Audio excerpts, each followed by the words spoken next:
할렐루야. 하나님의 크신 사랑이 이 새벽에 우리 가운데 가득한 줄 믿습니다. 오늘 우리는 로마서 8장 9절로 17절의 본문을 통하여 자녀이기에 두려워하지 마십시오 라는 제목으로 하나님의 말씀을 함께 나누도록 하겠습니다. 바울은 신자의 과거와 현재의 삶이 예수 그리스도로 말미암아 변화되었음을 로마서를 통하여 강력하게 전달하고 있습니다.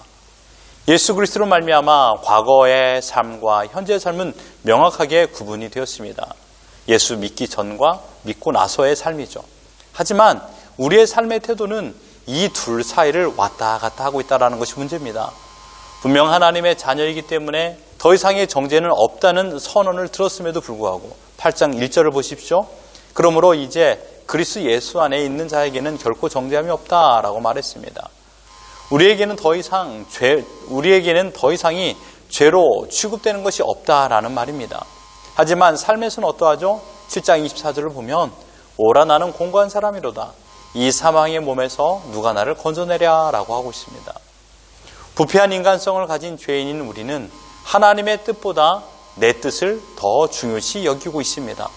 때로는 좋은 게 좋은 거야 라고 하면서 내 자신에게 타협안을 내놓기도 합니다. 하지만 결과는 언제나 죄를 선택할 때가 더 많습니다. 이들은 분명 대조를 이룹니다. 하나가 될 수 없는 위치입니다. 왜요? 사망의 상태였던 나를 예수로 말미암아 건짐을 당했기 때문에 더 이상 공고한 자가 아니기 때문입니다. 이것을 우리는 구원의 은혜라고 말합니다. 이 사실을 설명하고 있는 것이 바로 로마서 5장 8절입니다. 우리가 아직 죄인 되었을 때 그리스도께서 우리를 위하여 죽으심으로 하나님께서 우리에게 대한 자기의 사랑을 확증하셨느니라. 여러분 믿습니까? 우리의 상태가 뭐라고 그랬습니까? 죄인이었을 때라고 했습니다. 죄인이었을 때. 그럼 건짐을 당할 만한 어떠한 조건과 이유 또는 우리의 노력이 있었을까요? 결코 그럴 수 없다라고 말하고 있습니다.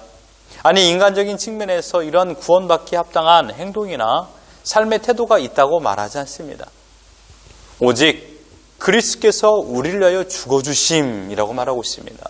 그러니 상태의 변화는 내가 만들어내는 것이 아니라 외부로부터 곧 하늘로부터 내려왔다라는 것입니다.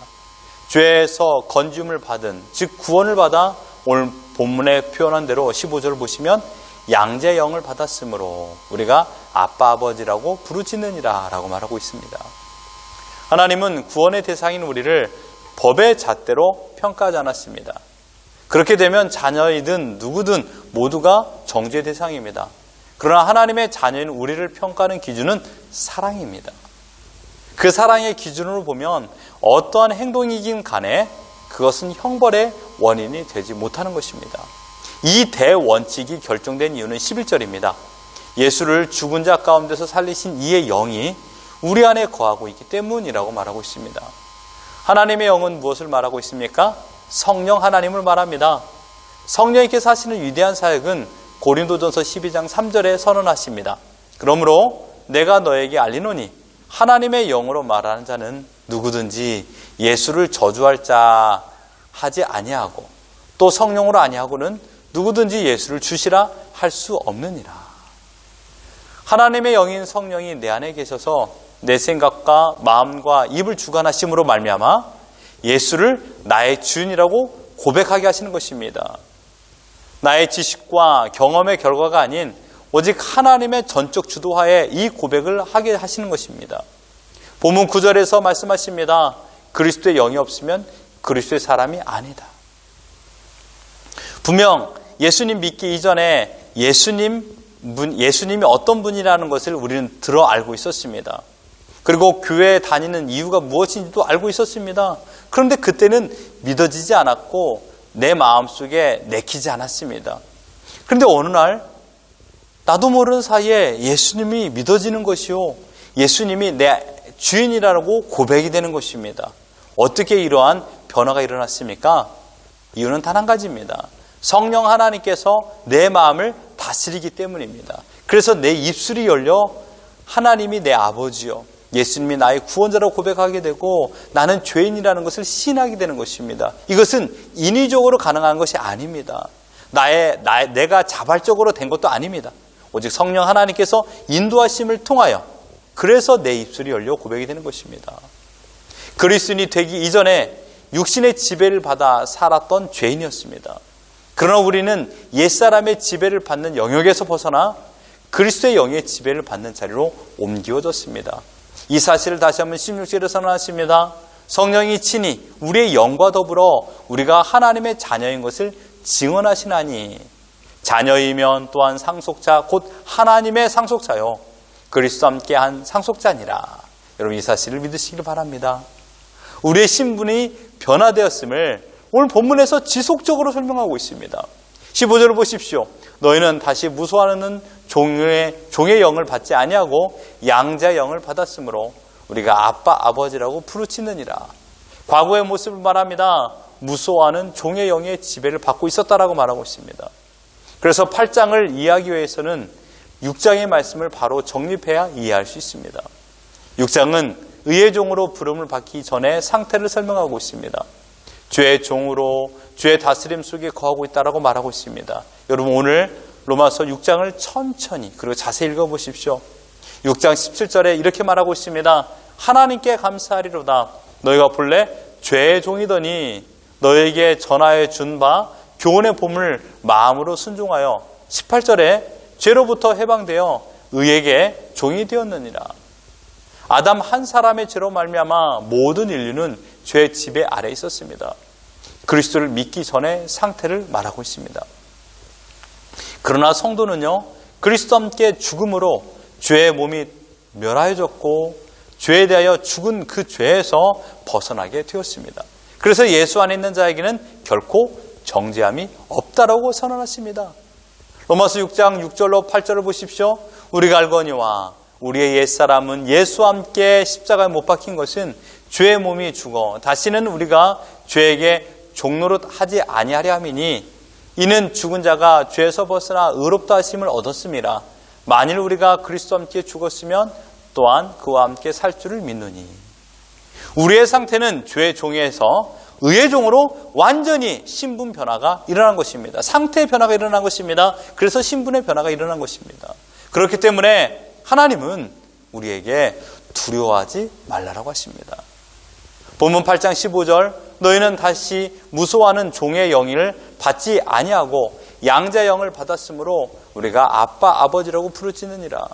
무엇 때문에 하나님이 무서운 존재가 되지 않았을까요? 여기서 무서워하다라는 말은 두려워하는 마음과 같은 의미죠. 성도는 두렵게 하며 억압하는 것은 율법이라고 말하고 있습니다. 성도는 율법에서 해방된과 동시에 율법이 주는 두려움과 속박에서 벗어난 존재입니다. 결국 성도는요, 율법을 통해서 성도를 정죄하는 모든 것으로부터 해방된 신분이 되었으므로 말미암아 두려워하는 종의 영을 받지 않는 것입니다. 하나님은 결코 두려운 존재가 아닙니다. 하나님은 나를 율법의 기준으로 판단하신 분이 아니라 사랑으로 대하여 주십니다. 하나님은 나를 자녀 삼아 주신 사랑의 아버지신 줄 믿습니다. 그래서 두려워하지 말라라고 하십니다. 두려워한다라는 개념은요, 요한일서 4장에서 설명하고 있습니다. 요한일서 4장 18절을 기억하십시오. 사랑 안에 두려움이 없고 온전한 사랑이 두려움을 내쫓나니 두려움에는 형벌이 있음이라. 두려워하는 자는 사랑 안에서 온전히 이루지 못하였느니라. 그러므로 여러분, 예수 안에 있는 자는 결코 정죄함이 없다라는 것을 기억하셔야만 합니다. 여러분, 우리는 못날 수도 있습니다. 우리는 실수할 수도 있습니다. 우리는 넘어질 수도 있습니다. 우리는 매일마다 죄악 속에 살아갈 때도 있습니다.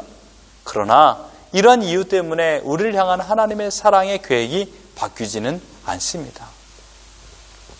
로마서의 내용은 하나님의 자녀로서 얼마나 명예롭게 사는 것이니 성공하는 삶을 살아가라라고 말하는 것이 아닙니다. 무슨 일이 있어도 너는 하나님의 백성이라는 것을 말씀하고 있습니다. 그러므로 우리는 육신을 따라 살아가는 자가 아닙니다. 13절에 너희가 육신대로 살면 반드시 죽을 것이다. 여기서 육신이라는 말은 무엇을 의미할까요? 보이지 않는 영과 보이는 육체를 이야기하는 것이 아닙니다. 육신은 하나님 없이 사는 존재를 말합니다. 뭐라고요? 육신은 하나님 없이 사는 존재를 말합니다. 하나님을 인식하지 못하고 살아가는 자가 바로 육신에 속한 자입니다. 반대로 영에 속한 자는 어떤 의미일까요? 하나님과 긍정적인 관계, 하나님의 자녀로 존재하고 사는 것을 말합니다. 영이라는 것은요, 성령이 임하셨다라는 것을 표현하고 있습니다. 체험적인 것으로만이 아니라 예수 그리스도가 누구이신가를 알게 하고 그 십자가의 사랑의 의미를 깨닫게 하고 그 사랑을 허락하신 하나님 아버지를 알게 하는 것, 이게 바로 영에 속한 삶입니다. 허물과 죄로 죽은 우리를 살리기 위하여 하나님께서는 예수를 죽은 자들인 우리에게 보내셨습니다. 내가 치른 값은 한 푼도 없습니다. 값없이 이 구원을 얻었습니다. 조건을 제시하지 않았습니다. 결과를 요구하지도 않으셨습니다.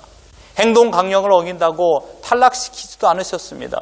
에베소 2장 8절에 너희는 그 은혜에 의하여 믿음으로 말미암아 구원을 받았으니 이것은 너에게서 난 것이 아니요 하나님의 선물이라. 행위에서 난 것이 아니니 이는 누구든지 자랑하지 못하게 함이라. 구원에 이르는 믿음까지 하나님께서 선물로 주셨습니다. 내가 믿어 구원을 받아낸 것이 아니라, 내가 믿어 구원을 성취한 것이 아니라, 내가 믿어 구원을 완성한 것이 아니라 구원을 얻을 만한 믿음까지 하나님께서 패키지로 주셨습니다. 그래서 우리는 하나님을 아버지로 부르게 되었습니다. 그 아버지 하나님께서 영광의 자리이든 고난의 자리이든 실패의 자리이든 성공의 자리이든 육신의 아픔의 자리이든 언제나 함께 하십니다. 사랑하는 성도 여러분, 우리는 고아가 아닙니다. 고아의 아버지 되신 하나님의 자녀이십니다. 우리가요. 우리는 과부가 아닙니다. 과부의 남편이 되어주시는 하나님이 우리의 신랑입니다. 우리는 포로가 아닙니다. 포로에서 자유를 주신 주권자 하나님의 성도인 줄 믿습니다. 신자는 무엇을 해서 자신감을 얻어 살아가는 자들이 아닙니다. 세상에 힘을 얻어 살아가는 자들이 아닙니다. 땅의 기운을 받아 살아가는 자들이 아닙니다. 인간의 업적을 따라 움직이는 존재들이 아닙니다. 우리는 천지를 지으신 하나님의 힘을 의지하여 살아가는 자들입니다. 죄의 지배를 이겨내신 예수 그리스도를 보내신 사랑의 하나님으로부터 나오는 힘으로 살아가는 자들입니다. 그분은 다름 아닌 우리들의 아버지이십니다. 세상을 두려워하지 않는 것은 순간의 다짐이 아니라 영원한 통치자, 전능자의 다스림 속에 거하고 있기 때문에 두려워하지 않는 것입니다. 그러므로 우리가 두려워하지 않는 것은요, 확신이 있기 때문입니다. 우리가 염려하지 않는 것도 확신이 있기 때문입니다.